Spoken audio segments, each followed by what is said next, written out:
एक छोटा सा गांव था जहां एक गरीब लेकिन बहुत ही बुद्धिमान लड़का रहता था। उसका नाम रोहन था। रोहन के पास एक छोटी सी दुकान थी जहां वह अपने गांव के लोगों को सामान बेचता था।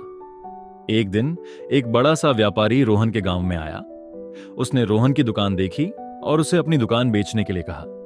रोहन ने कहा, मैं अपनी दुकान नहीं बेच सकता क्योंकि यह मेरे परिवार की रोजी का साधन है। व्यापारी ने रोहन को एक शर्त दी। उसने कहा, अगर तुम मुझे एक ऐसा सामान दिखा सकते हो जो मेरे पास नहीं है तो मैं तुम्हारी दुकान नहीं खरीदूंगा, लेकिन अगर तुम ऐसा सामान नहीं दिखा सकते तो तुम्हें अपनी दुकान मुझे बेचनी होगी। रोहन ने व्यापारी की शर्त मान ली। उसने अपनी दुकान में रखे सारे सामान दिखाए, लेकिन व्यापारी ने कहा, यह सारा सामान मेरे पास पहले से ही है। रोहन ने सोचा कि अब उसकी दुकान चली गई, लेकिन तभी उसने एक चतुराई से काम लिया। उसने व्यापारी से कहा, मैं आपको एक ऐसा सामान दिखा सकता हूं जो आपके पास नहीं है।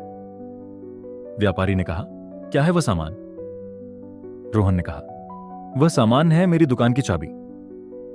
व्यापारी ने कहा, तुमने सही कहा, यह सामान मेरे पास नहीं है। व्यापारी ने रोहन की दुकान नहीं खरीदी और रोहन की दुकान सुरक्षित रही। इस कहानी से हमें यह सीखने को मिलता है कि चतुराई और बुद्धिमत्ता से हम किसी भी समस्या का समाधान कर सकते हैं।